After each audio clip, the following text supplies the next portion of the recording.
ഓം നമോ ഭഗവതേ വാസുദേവായ. ദശകം 5 ശ്ലോക 8.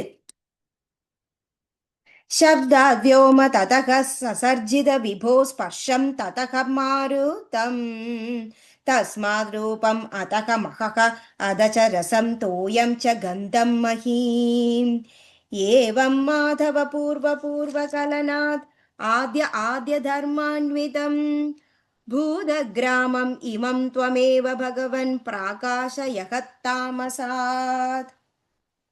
ശബ്ദാത് ശബ്ദത്തിന്റെ രൂപത്തിൽ നിന്ന്, വ്യോമഹ ആകാശത്തെയും, തതഃ ആകാശത്തിൽ നിന്നും, സസർജിത സൃഷ്ടിച്ചുകൊണ്ട്, വിഭോ ഭഗവാൻ, സ്പർശം സ്പർശത്തെയും, തതഃ സ്പർശത്തിൽ നിന്ന്, മാരുതം വായുവിനെയും, തസ്മാത് വായുവിൽ നിന്ന്, രൂപം രൂപത്തെയും കൊണ്ടുവന്നു.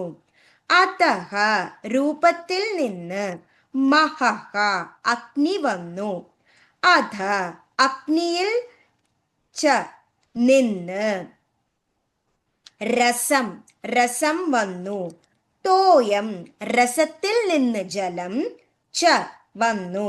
ഗന്ധം ജലത്തിൽ നിന്ന് ഗന്ധം, മഹീം ഗന്ധത്തിൽ നിന്ന് ഭൂമി, ഏവം എന്നിവ മാധവ ഗുരുവായൂരപ്പ, പൂർവ പണ്ടൊരിക്കൽ, പൂർവ അതിനും മുൻപ്, കലനാത് ഉണ്ടായതിൻ്റെ സമ്പർക്കം മൂലം, ആദ്യ ആദ്യത്തേത്, ആദ്യ അതിലും മുൻപ്, ധർമാന്വിതം ധർമ്മങ്ങളോടുകൂടി, ഭൂതഗ്രാമം പഞ്ചഭൂതങ്ങളുടെ അനുകമ്പയിൽ, ഇമം ഈ വിധം, ത്വമേവ ഭഗവാൻ സൃഷ്ടിച്ചുകൊണ്ട്, ഭഗവൻ ഭഗവാൻ, പ്രകാശയാഹ പ്രകാശിക്കണമേ, താമസാത് ഒട്ടും താമസിയാതെ.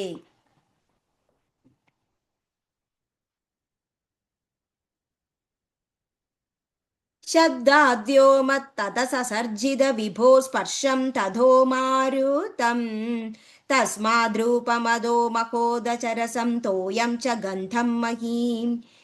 ഏവം മാധവ പൂർവപൂർവകലനാത് അദ്യാദ്യ ധർമാന്വിതം ഭൂതഗ്രാമമിമം ത്വമേവ ഭഗവൻ പ്രാകാശയസ്താമസാത്.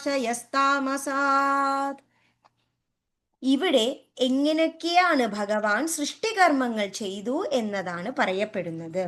അതായത് ശബ്ദത്തിൽ നിന്നും ആകാശത്തെയും, ആകാശത്തിൽ നിന്നും ഭഗവാൻ സ്പർശത്തെയും, സ്പർശത്തിൽ നിന്നും വായുവിനെയും, വായുവിൽ നിന്നും രൂപത്തെയും, രൂപത്തിൽ നിന്നും അഗ്നിയെയും, അഗ്നിയിൽ നിന്നും രസത്തെയും, രസത്തിൽ നിന്ന് ജലത്തെയും, ജലത്തിൽ നിന്ന് ഗന്ധത്തെയും, ഗന്ധത്തിൽ നിന്ന് ഭൂമിയെയും ഭഗവാൻ സൃഷ്ടിച്ചു. അങ്ങനെയുള്ള ഗുരുവായൂരപ്പ, മുമ്പൊരിക്കൽ ഉണ്ടായതിൻ്റെ സമ്പർക്കം മൂലം ഭഗവാൻ ധർമ്മങ്ങളോടുകൂടി തന്നെ പഞ്ചഭൂതങ്ങളെയും സൃഷ്ടിച്ചു. അങ്ങനെയുള്ള ഭഗവാൻ ഒട്ടും താമസിയാതെ തന്നെ എന്നെയും അനുഗ്രഹിക്കണമേ. ഇതാണ് ഈ ശ്ലോകത്തിൽ പ്രതിപാദിക്കുന്നത്. ഓം നമോ ഭഗവതേ വാസുദേവായ. Thank you.